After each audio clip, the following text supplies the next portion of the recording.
The U.S. trade deficit narrowed in June, receding from a 19-month high.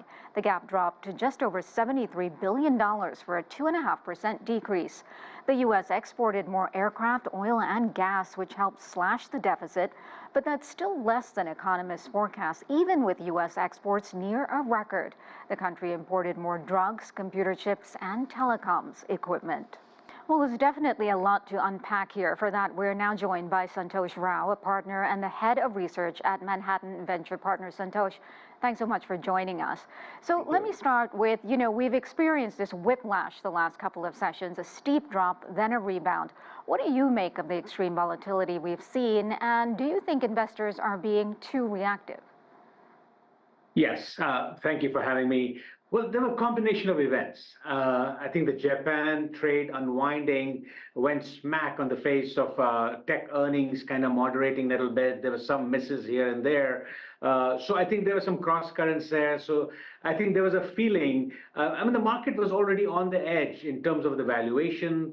There was a general feeling that the valuations are rich and earnings need to catch up. They need to be at a record pace to justify the valuation. So to the extent that the numbers came in slightly lighter than expected, I think that really went against them. So the market was generally on the softer side, and this Japan trade kind of unwinding kind of hit that also. So the combination of events really caused this panic. You could say it was a knee-jerk reaction, so to speak, because today's rally helped in kind of getting back to senses. So that's what happened today. So overall, the fundamentals are still good. I don't think there's any reason to panic. You'll see that things will stabilize. The economy is still growing at a good pace.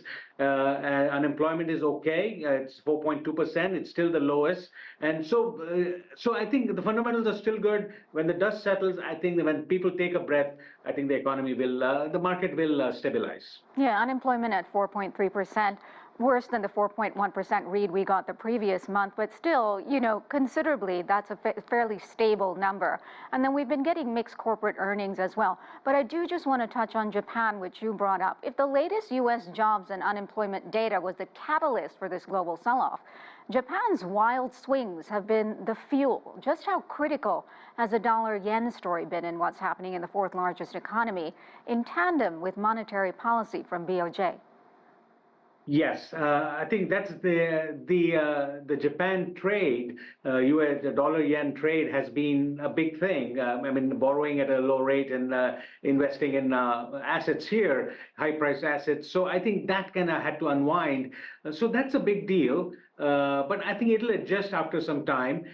People have to recover their positions. So all that, there's some technical things going on. So we saw Japan trade up today as well. So I would say I wouldn't put too much against that, but overall, I think to look at from a higher angle, the U.S. economy, the U.S. consumer and enterprise spending is moderating. So the demand side of the equation is kind of slowing down, and that's why we saw the trade deficit also improve as well, because people are buying less because they're cutting back a little more. So I think that's what happened. So combination of events, Japan trade is important. Japan is a huge partner, but that's not the key thing why everything will continue to fall. If anything, if the jobless rate goes up more, and if the job additions decline a lot, I think then the Fed will jump in with some aggressive cutting. But at this point, looks like if the numbers are pretty in line, they'll stay the course with about maybe 25 basis points in September and possibly one more later on in the year.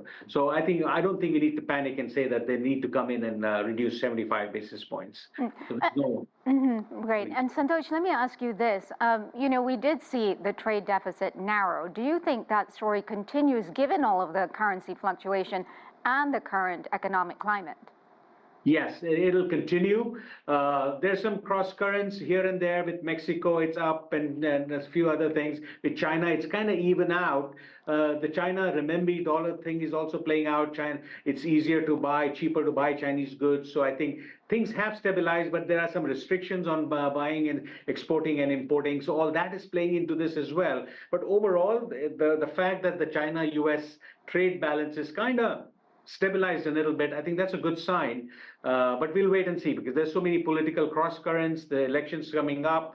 We don't know where President Trump, if he does get elected, where he stands on the tariff side and all that. But overall, at a very high level, the consumer is slowing down, enterprise is slowing down, even though, and there's a lot of onshoring going on as well. So the imports are coming down and exports are kind of stabilizing it, so the deficit is kind of evening out or getting better, and that's helping the GDP as well.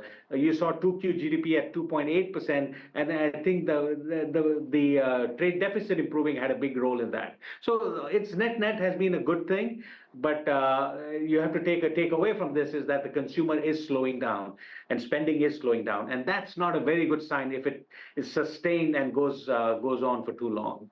But people are thinking, let's hope it's not too little too late from this Federal Reserve. We will have to wait and see. Thank you so much for your insight, Santosh Rao. Thank you. Thanks for having me.